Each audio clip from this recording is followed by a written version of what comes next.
De la tierra purpúrea a la República Pluralista. Una conversación actual sobre el pasado y el presente de la política contemporánea. Una pausa para pensarnos desde la historia y la ciencia política. Desde este momento, José Rila y Jaime Jaffe, docentes del Departamento de Ciencia Política de la Facultad de Ciencias Sociales, dialogan con investigadores y docentes para mirar al Uruguay y al mundo. De la tierra purpúrea a la República Pluralista. Tercera temporada. Buenos días, aquí estamos nuevamente una semana más de la tierra purpúrea a la República Pluralista. Tenemos hoy un invitado de lujo y un tema muy importante.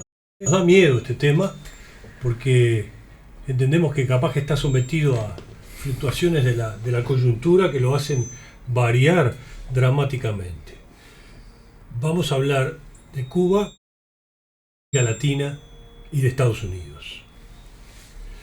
En enero de 1959, una revolución liderada, entre otros, por Fidel Castro, derrocó al dictador Fulgencio Batista y dio comienzo a una etapa nueva en la historia de Cuba. Al poco tiempo, buena parte del mundo entendió que aquel acontecimiento sería trascendente no solo para Cuba y para el Caribe, sino para América Latina y el mundo de los años 60 y 70. Pasaron casi 70 años de aquel acontecimiento. Muchos incluso siguen usando la expresión Revolución Cubana para hablar de Cuba hoy, de su pasado reciente y de su régimen político. Cuba es parte de la historia de nuestra América, para decirlo como lo decía José Martí, siempre invocado. También es parte del conflicto bipolar de la Guerra Fría, de la cultura de la izquierda y de la más antigua todavía tradición antiimperialista. Fidel Castro había fascinado al mundo siendo uno de los jóvenes conductores que tomó el poder en La Habana. Murió allí en el poder a los 90 años de edad. Su lugar, como sabemos, lo ocupó Raúl, su hermano, hoy retirado con 95 años. Hay que decir, Cuba es parte de los fracasos del comunismo antes y después de la caída del muro de Berlín. Tuvo en esta historia, siempre marcada por la amenaza de los Estados Unidos, dos paraguas protectores, la Unión Soviética y Venezuela, sucesivamente, que la pusieron a salvo de las inclemencias y le permitieron vender y comprar a precios relativamente convenientes. Ese mundo ya no existe. La isla está en colapso económico y social, hay protestas, crisis de subsistencias y emigración masiva. Con Donald Trump, Estados Unidos ha vuelto a intervenir directa e indirectamente en América Latina, en Venezuela y Cuba, como sabemos, pero también marcando su influencia en los procesos electorales de Argentina, de Chile, de Honduras, de Costa Rica. Trump ha recibido, es un ejemplo, a Flavio Bolsonaro, a Bolsonaro Jr., antes que al presidente Lula en la Casa Blanca. Y en estos días que han pasado, se han impuesto en las urnas los mandatarios electos de Colombia y de Perú con la bendición de Donald Trump. Es complejo el panorama global y regional. ¿Cuál es la situación actual de Cuba? ¿Qué planes tienen para ella tanto la deteriorada élite de poder de la isla como los empresarios que acompañan y sostienen a Trump? ¿Se escucha en algún lugar la voz del pueblo cubano? Bueno, para conversar de esto hemos invitado al profesor Rafael Rojas, que es uno de los intelectuales más importantes de América Latina actual. Rafael, a quien le vamos a agradecer mucho, nació en Santa Clara y reside en México desde el año 1991. Es graduado en filosofía, historiador, ensayista, Además es autor de 20 obras de referencia sobre la historia intelectual y política de México y de América Latina, de Cuba. Sus últimos libros, La polis ilustrada, El árbol de las revoluciones, digo que es un libro formidable, La epopeya del sentido, ensayo sobre el concepto de la revolución en México, y una muy útil e interesante Historia mínima de la Revolución Cubana, publicada hace poco en México, son un ejemplo de la trayectoria académica, ¿verdad? Y de intelectual público de Rafael.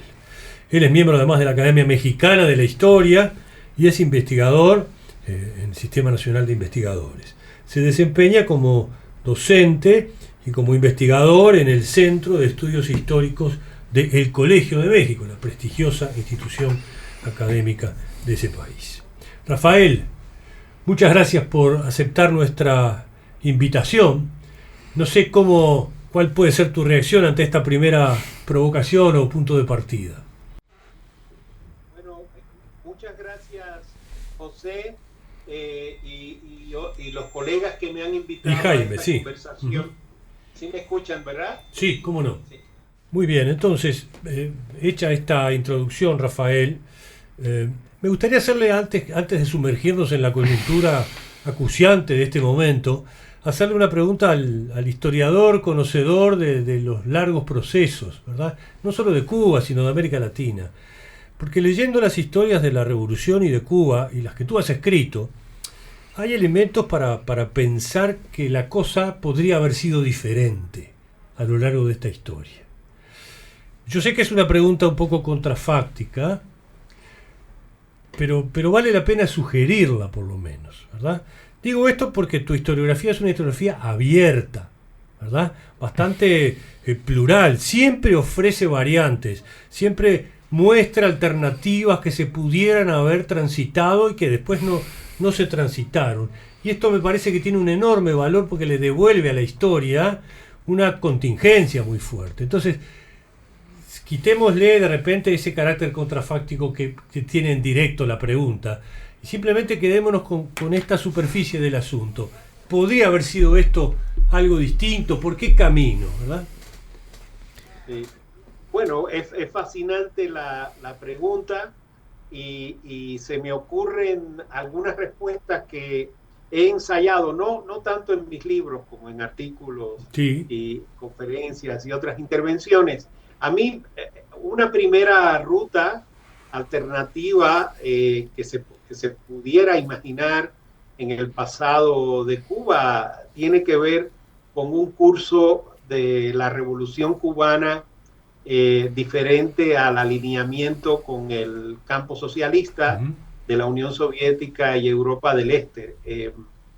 Fue de hecho una fórmula que se barajó en la dirigencia revolucionaria durante el periodo insurreccional contra la dictadura de Batista en los años 50, en los primeros años del año 59 al 61, y muy intensamente, yo diría que entre el 61 y el 68, donde habría que incluir a las diversas formas, digamos, de convivencia de Cuba con el entorno latinoamericano de la Guerra Fría, de Europa y de Estados Unidos. Incluso habría que agregar las corrientes del marxismo más heterodoxo que buscaban un tipo de internacionalismo, alianza con los procesos de descolonización de Asia y África y América Latina, pero sin una inscripción tan rígida en el bloque soviético. Esa fue una corriente personificada, creo yo, por el Che Guevara y por el guevarismo cubano, que es algo que habría que estudiar en los años 60. Esa sería la primera variante, digamos, del pasado alternativo o plausible, que hubiera otro curso para la revolución. Y la segunda tiene que ver justo con lo que mencionaban ustedes en la introducción, con los años, la transición de la Cuba post-soviética a la Cuba bolivariana, por decirle así, que sucedió en los años 90, entre los 90 y principios de los 2000. Otra alternativa habría sido que la dirigencia cubana escogiera una ruta diferente a la de la alianza con Hugo Chávez y el bloque bolivariano promovido sobre todo por Venezuela, porque yo creo que ambas inscripciones, la de Cuba en la órbita soviética y la de Cuba en la órbita bolivariana, determinaron mucho de la conducción de la política económica, social y de la permanencia o falta de reformas del régimen político. También quiero agregar que en esos dos largos periodos de conexión geopolítica de Cuba, primero con los soviéticos y luego con el bloque bolivariano, fue que Cuba tuvo su mejor rendimiento económico y social. Era bajo un esquema dependiente, ¿verdad? Sobre todo de subsidios petroleros de la URSS y de Venezuela y el bloque bolivariano. Pero hay que recordar que en esos dos periodos, sobre todo en los años 70 y 80 del siglo XX y en los años 2000 hasta 2015, 16 más o menos, los indicadores económicos y sociales de Cuba son de los mejores, digamos, del periodo revolucionario. Muy interesante. Jaime Jaffé, ¿cómo le va? Muy bien, Pepe Rila, un gusto estar acá participando en esta conversación con Rafael Rojas. Y sobre este tema no solo tan apasionante, sino tan actual, ¿no? Bueno, vos, Pepe, decías al comienzo en la presentación que estamos un poco en terreno resbaladizo porque estamos en un momento en el cual uno tiene la sensación de que de un día para otro todo puede cambiar en Cuba y quizás lo que hoy estamos conversando deje de tener el sentido que tiene hoy,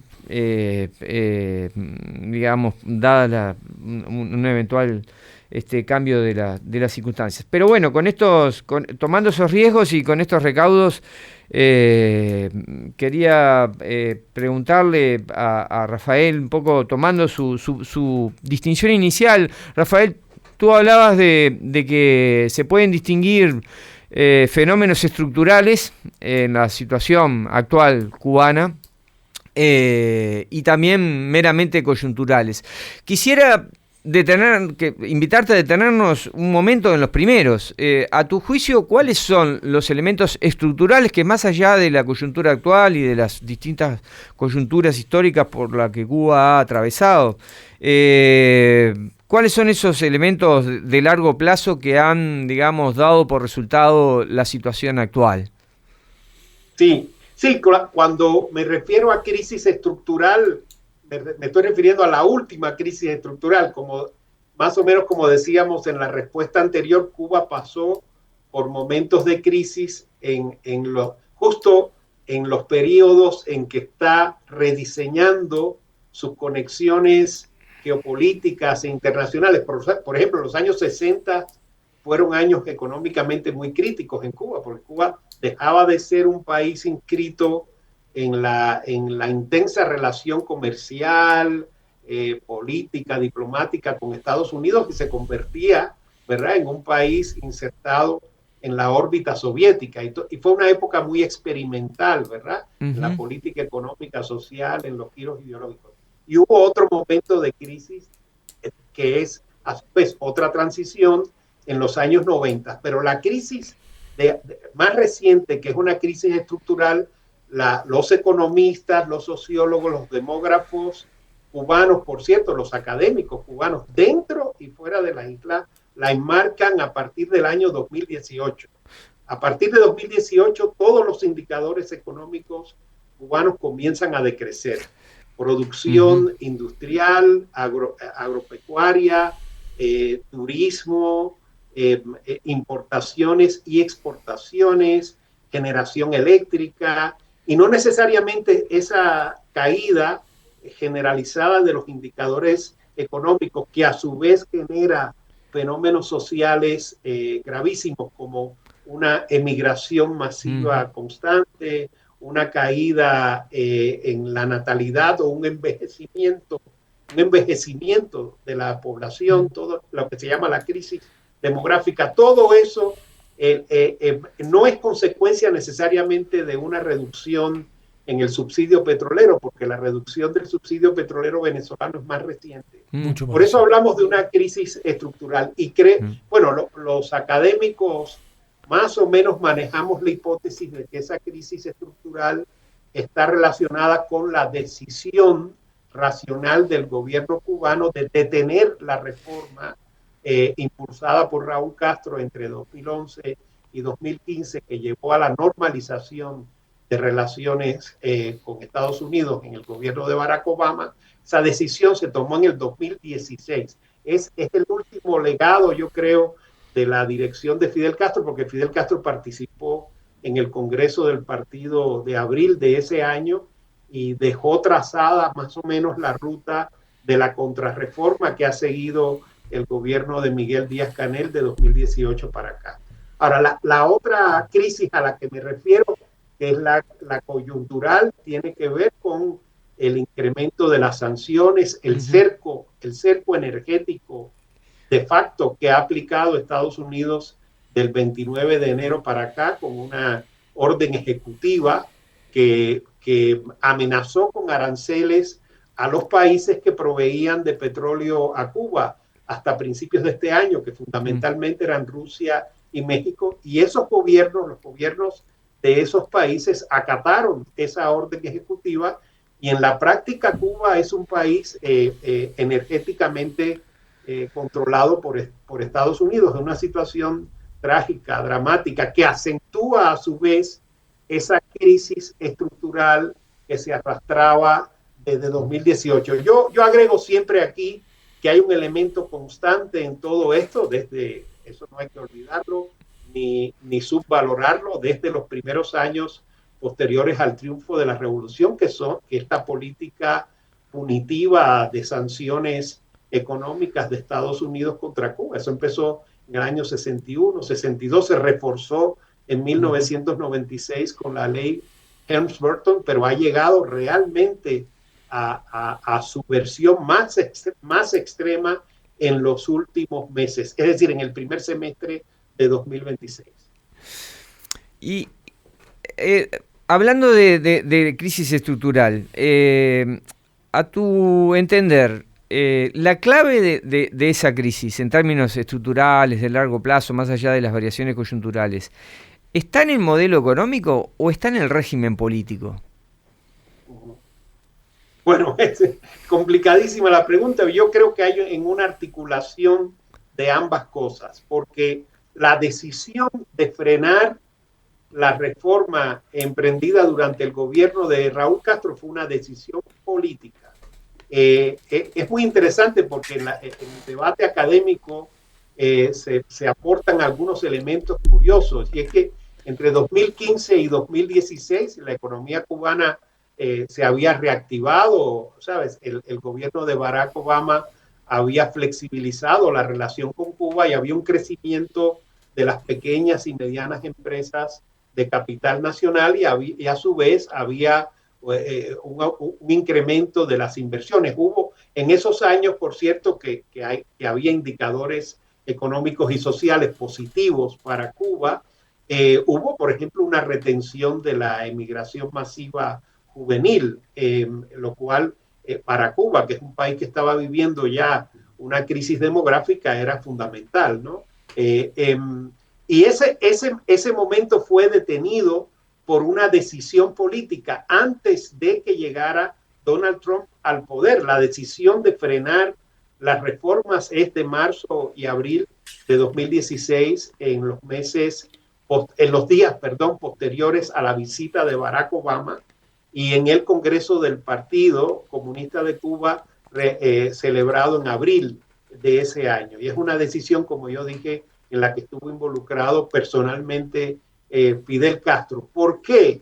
Bueno, una de las razones que se argumenta incluso en sectores oficiales académicos en Cuba es que se transmitía una sensación optimista dentro del país. Se llegaron a hacer encuestas de Bendixen y Amandi, una empresa encuestadora muy importante de los Estados Unidos sobre temas latinoamericanos, una de las primeras encuestas dentro de Cuba.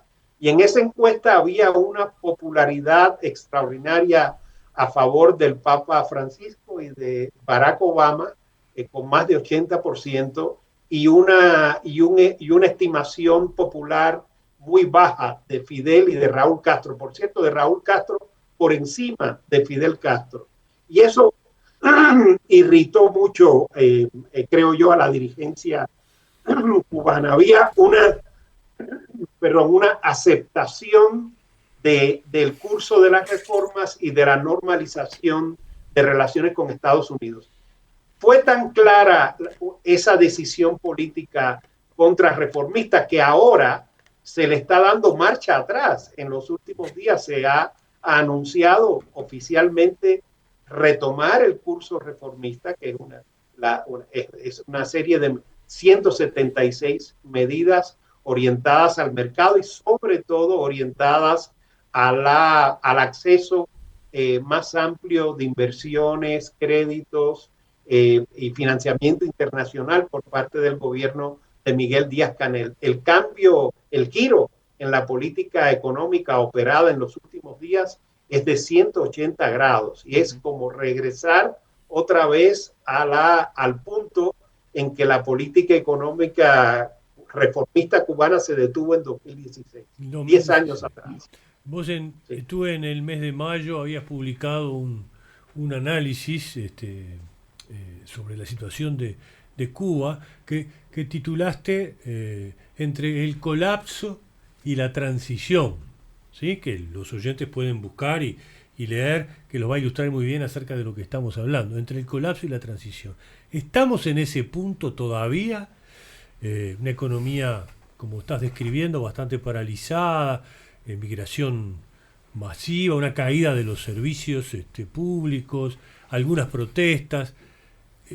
Eso configura la idea del colapso, pero nos cuesta, por lo menos desde aquí, imaginar una idea de la transición. La transición, en todo caso, habría que preguntarse hacia dónde, ¿verdad? ¿Cómo ves tú ese punto? Tenemos unos minutos para ese tema antes de ir al corte del bloque. Dime eso.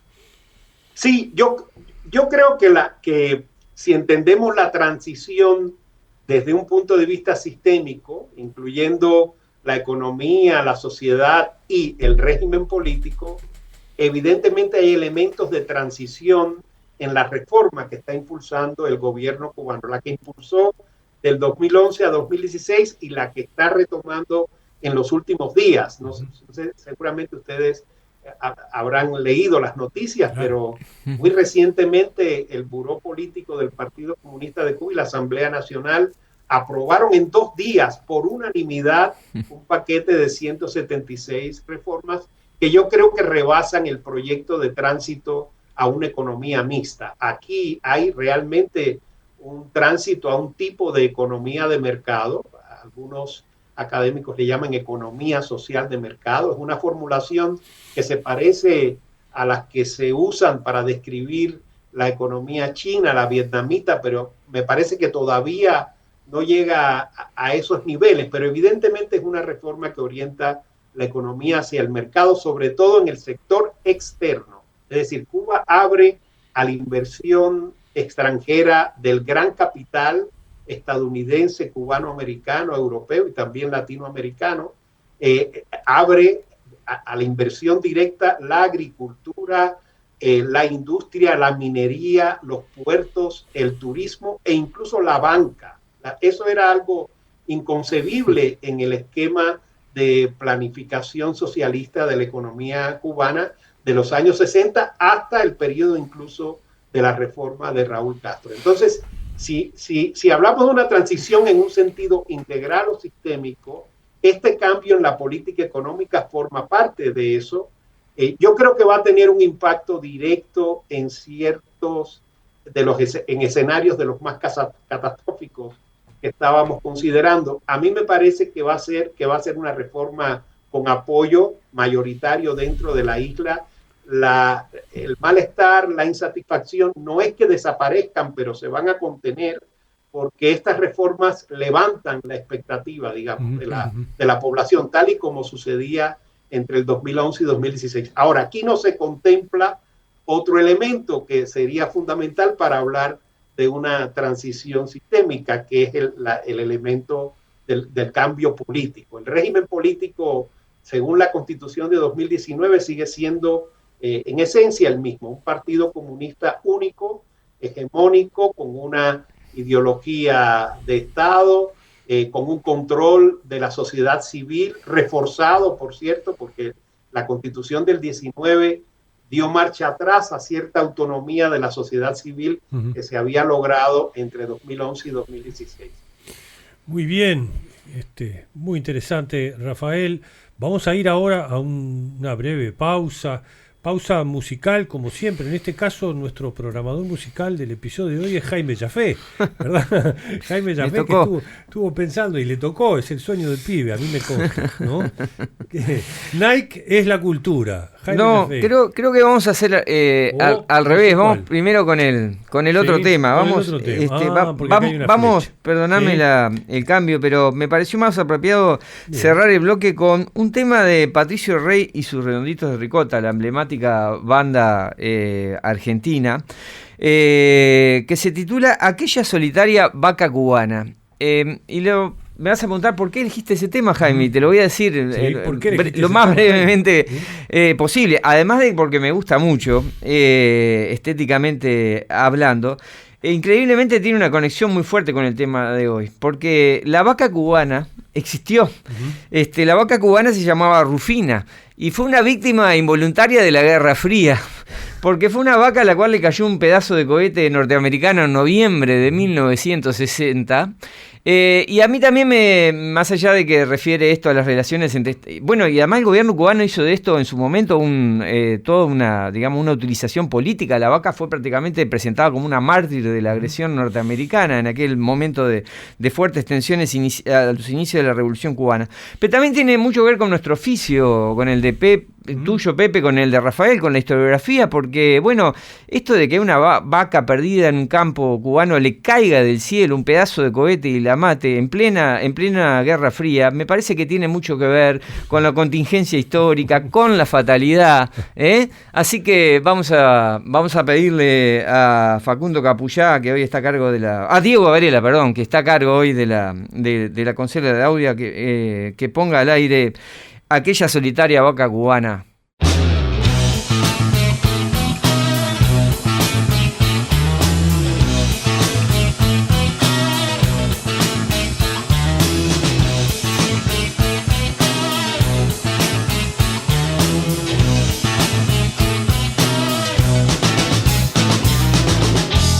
Miraba el cielo justo a tiempo.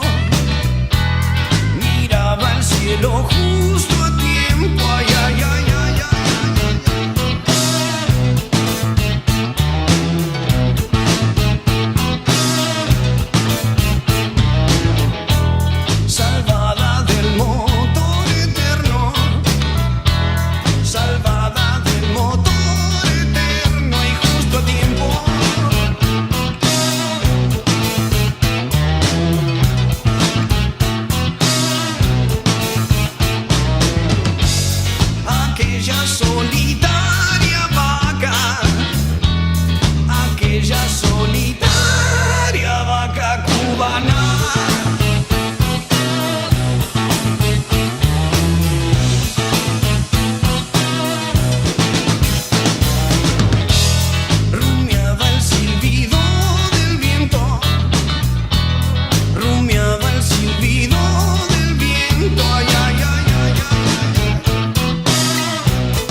vaca cubana.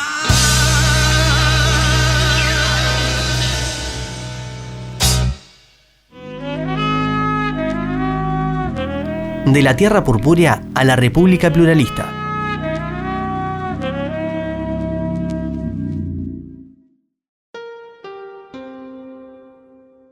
Seguimos adelante, estamos en Uniradio 107.7. Nos pueden ver por YouTube, nos pueden escuchar por Spotify, donde el episodio queda colgado para quienes no puedan estar presentes en el vivo. Estamos con Rafael Rojas, historiador cubano-mexicano, latinoamericano, estudioso de Cuba y de América Latina, hablando de Cuba justamente, a quien le volvemos a agradecer su presencia. Yo querría esta segunda parte de la conversación enfocarla en primer lugar hacia el lado de la transición del régimen político, ¿sí? Del régimen político. Parece bastante evidente que desde el punto de vista económico hay un problema en la medida en que aquel círculo económico, social que hacía de Cuba más o menos sustentable a partir de ese trípode, esas tres patas del subsidio petrolero, el turismo y las remesas, junto con los precios variables pero beneficiosos, le había permitido alcanzar cierta estabilidad, incluso indicadores importantes como lo registrábamos en la primera parte del programa. Pero, ¿hacia dónde va la política, ¿no? La política cubana.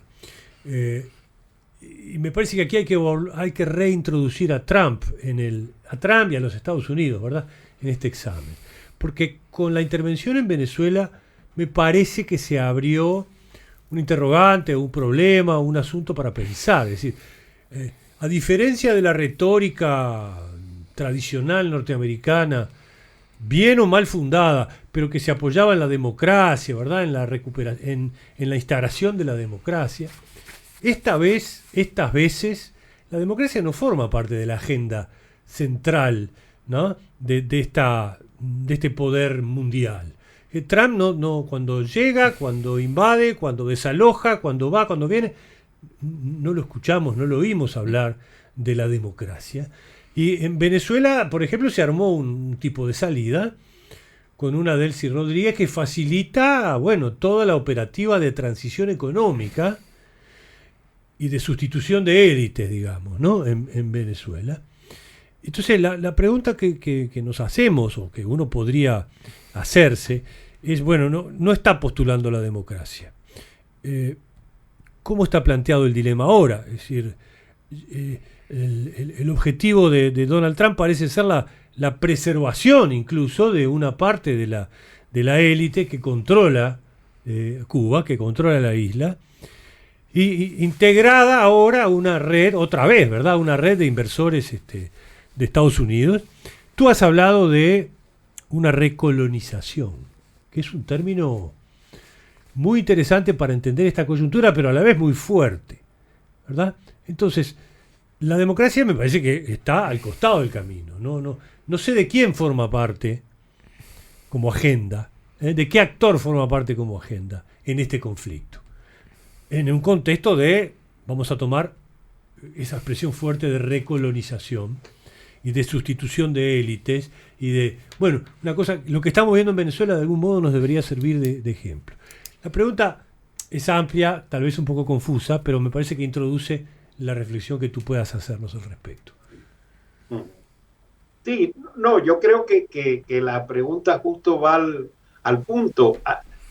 Yo creo que es evidente que cualquier decisión importante que esté tomando ahora mismo el gobierno cubano en materia de política económica o de rediseño del sistema político forma parte de una negociación con Estados Unidos, porque así está pautado desde enero de este año, ya que si no hay alguna salida al diferendo con Estados Unidos, no hay forma de encontrar nuevo soporte energético para que funcione mínimamente la vida en la isla, ¿no? Y bueno, tenemos muchas evidencias de que hay una negociación en curso Es evidente también, creo que lo ha reconocido con sus palabras la propia dirigencia cubana, que la última reforma, esta aprobada al vapor en los últimos días, forma parte también de esa negociación. La de la Y claro, 177. la de las 176 medidas, sí. Sí, porque claro, digamos que un interlocutor privilegiado de cualquier oferta de inversión, créditos o financiamiento o soporte financiero de una transformación estructural de Cuba es el capital estadounidense, el gran capital, no el mediano o el pequeño capital como se manejaba en la época de Obama, sino este es el gran capital y específicamente también el capital cubano-americano. La dirigencia cubana se ha dirigido expresamente al capital cubano-americano, a atraer a que vuelva, el gran capital de la diáspora cubana. Sí. Entonces, ¿qué quiero decir con esto? Que la propia negativa a no transformar el sistema político que ha hecho explícita el presidente cubano Miguel Díaz-Canel también en estos días, o a no liberar a los presos políticos, esa negativa a acceder a eso forma parte también de la negociación. Digamos que eso es lo que no concede el gobierno cubano en la negociación. Lo que concede es una apertura económica, sobre todo del sector externo cubano, muy amplia, que podría ser beneficiosa para inversionistas y fuentes de crédito y financiamiento de parte de Estados Unidos y de Miami, pero no concede el cambio político. Hay que recordar también que, o sea, como decíamos, los ejes de ese régimen político, sus instituciones y sus valores siguen siendo los mismos que del periodo soviético, digamos, de la Constitución de 1976. Sin embargo, se han producido en los últimos años unos ajustes en la cúpula del poder político a nivel constitucional. Y que no hay que dejarlo fuera de esta ecuación. Y uno de esos ajustes tiene que ver con la no reelección después de 2 periodos del presidente de la República.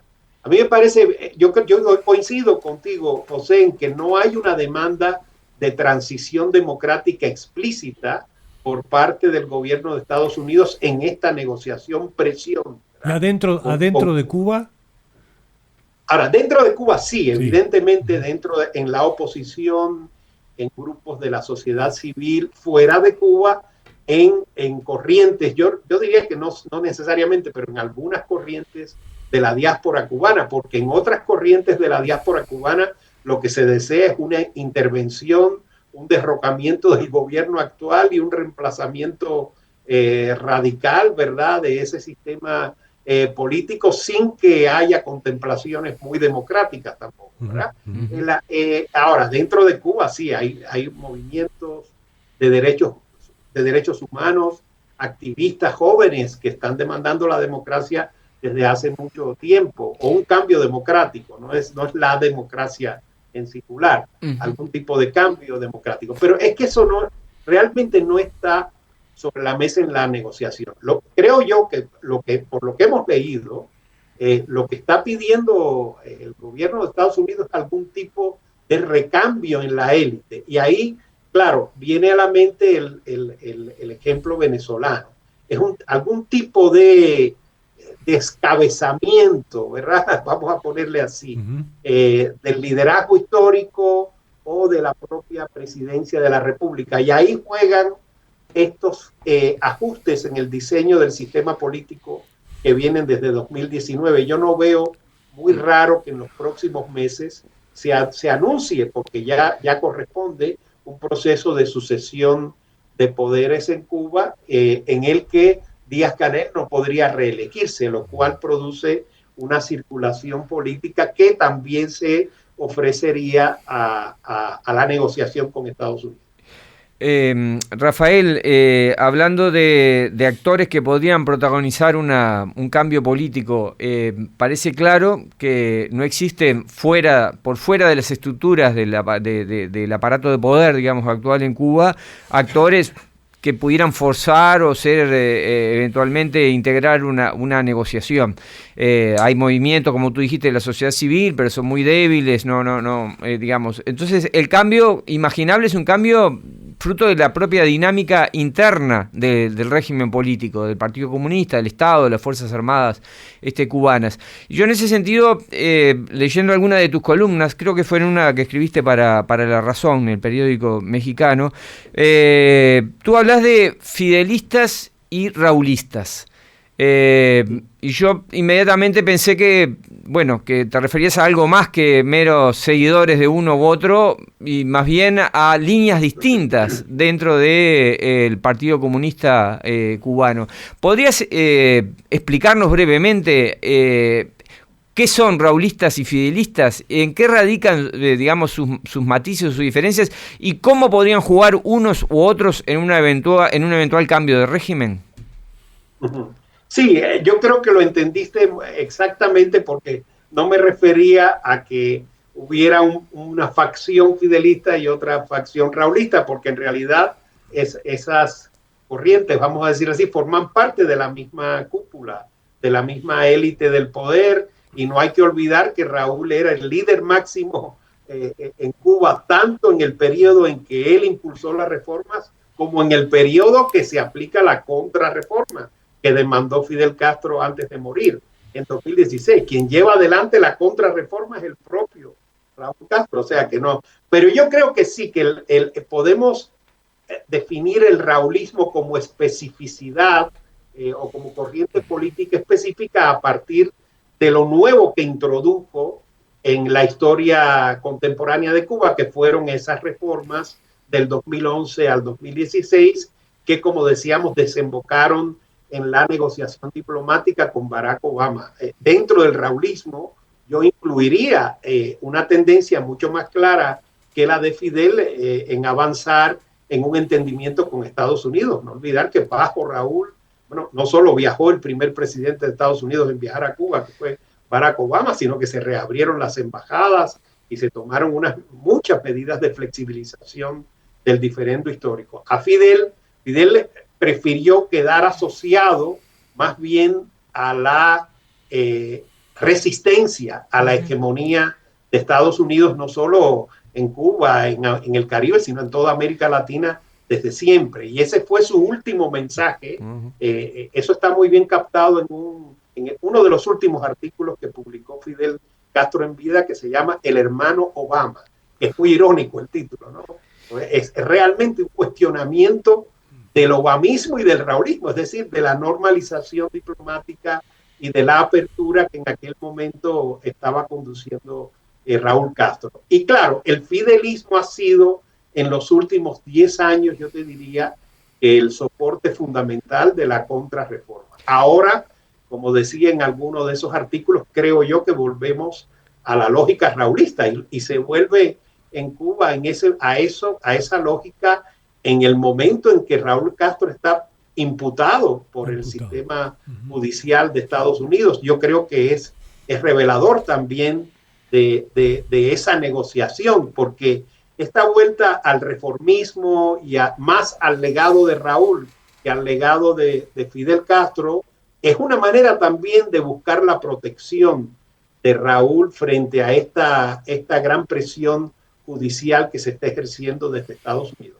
Yo leo esa presión judicial, la imputación más reciente contra Raúl Castro en un tribunal de la Florida, como parte de esa línea de descabezamiento. Pareciera que en Washington se alterna, ¿no? Y que podrían ser hasta intercambiables, digamos, la caída de Raúl Castro de alguna manera o la caída de Miguel Díaz-Canel, cualquiera de las dos cosas, ¿verdad? Y eso otra vez nos lleva a lo que mencionaba José, de que no necesariamente se está demandando desde Washington un cambio de régimen como lo entendemos tradicionalmente en la ciencia política o en la historia, un cambio de régimen que implica una transición, una transformación, sino más bien un reacomodo un reajuste, un reacomodo más bien en la cúpula. Lo curioso es que hay que negociar la transición, pero la negociación se hace entre algunos cubanos y los Estados Unidos. Esa es la negociación eje. No entre cubanos. No entre cubanos, ¿verdad? No entre Entonces, cubanos. Es una transición, claro. Incluso pienso ese factor regional, internacional es muy importante. Me queda bastante claro, si te entendí bien, que Díaz-Canel no es Delcy, para ponerlo en términos casi metafóricos. No es una Delcy Rodríguez, pero que Estados Unidos necesita en Cuba también una Delcy Rodríguez. Alguien que sale del régimen, pero que está en condiciones de tomar cierta distancia y asegurar un nuevo orden de cosas que al mismo tiempo cambia algo para que casi todo siga como está en términos políticos, ¿no? Es un poco sombrío mi pronóstico, pero creo que las analogías con Venezuela son interesantes. Me gustaría preguntarte, además de esto, ¿qué pasa con América Latina en esta coyuntura? Sabemos que América Latina no está en un momento político, electoral incluso, demasiado proclive a una sensibilidad a favor de lo que está ocurriendo en Cuba, ¿verdad? Y lo que ha sido la historia, etcétera. Este vuelco hacia la derecha de la mayor parte de los gobiernos y de los electorados dice cosas, pero eso formaría parte de otro programa. Sin embargo, uno podría haber esperado, no sé cómo lo ves tú, una reacción distinta de México y de Brasil, ¿sí? Dejó de lado otros países y potencias extrarregionales, ¿verdad?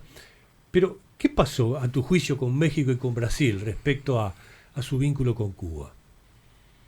Sí, ¿qué pregunta más importante? Yo creo que México y Brasil aceptaron el gran despliegue de fuerza militar, política, específicamente naval, que Estados Unidos realizó desde fines del año pasado. Yo creo que se intentó algún tipo de resistencia diplomática menor de parte de los gobiernos de Lula, Sheinbaum y Petro, sobre todo en la última etapa en la alianza con el presidente del gobierno español, Pedro Sánchez, en aquella cumbre de Barcelona.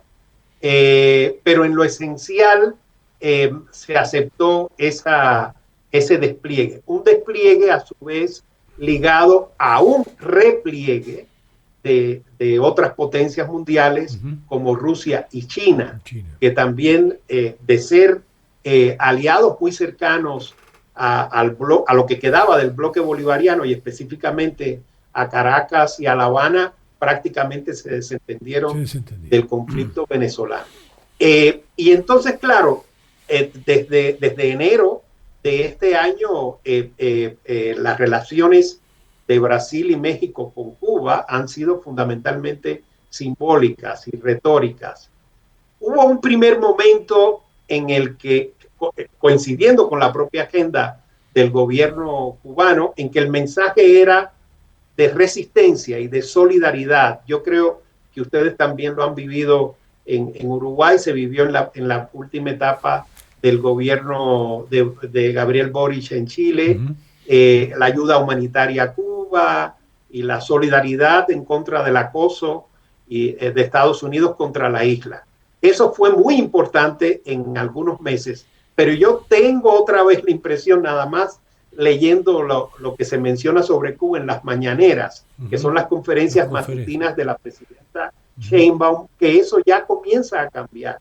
Y discursivamente la presidenta de México lo que está defendiendo es que los empresarios mexicanos se involucren en la apertura cubana y que se encuentre alguna solución para abastecer energéticamente a la isla, pero no desde Pemex, desde la industria, desde la empresa petrolera estatal, ni desde ayudas humanitarias, sino por medio de una reconexión con este avance de la privatización de las nuevas empresas con capital privado, fundamentalmente extranjero, que se están promoviendo dentro de la isla. Yo creo que eso es un cambio notable, porque no es lo mismo la ayuda humanitaria y la solidaridad antihegemónica o antiimperialista que el involucramiento con una reforma estructural de recapitalización orientada hacia el mercado en la isla. Muy bien. Bueno, estamos casi que llegando al del tiempo. Hemos aprendido mucho, Rafael, con tu conversación. Nos quedan muchos temas, desde luego, pero ahora vamos a leer más cosas seguramente y con mayor criterio, porque para esto son estas conversaciones y estas charlas. Te queremos agradecer especialmente el tiempo que nos has dedicado.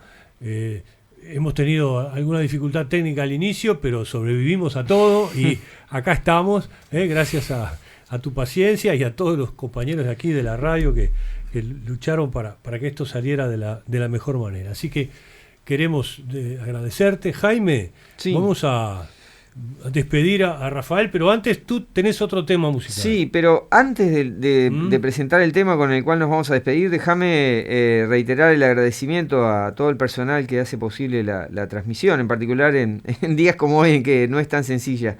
Bueno, nuevamente a Diego Varela, quien está a cargo hoy de la consola de audio, a Belén Borges, a cargo de la consola de cámaras, a Paula Pandolfo y Gabriela Barceló a cargo de las redes, y a nuestra productora Justina Lazal. Y ahora sí, vamos a despedir a Rafael y despedir a nuestra audiencia con otro tema compuesto por Carlos Indio Solari, ya en la etapa post Redonditos de Ricota, en la etapa de los fundamentalistas del aire acondicionado, justamente un tema del primer disco de los fundamentalistas, El Tesoro de los Inocentes, que no habla de Cuba, pero sí habla de muchos problemas de nuestra actual sociedad. Hasta pronto. Hasta pronto. Muchas gracias, Rafael. Muchas gracias, José, Jaime, un gusto. Nos vemos pronto. Chao. Chao, chao.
De la Tierra Purpúrea a la República Pluralista.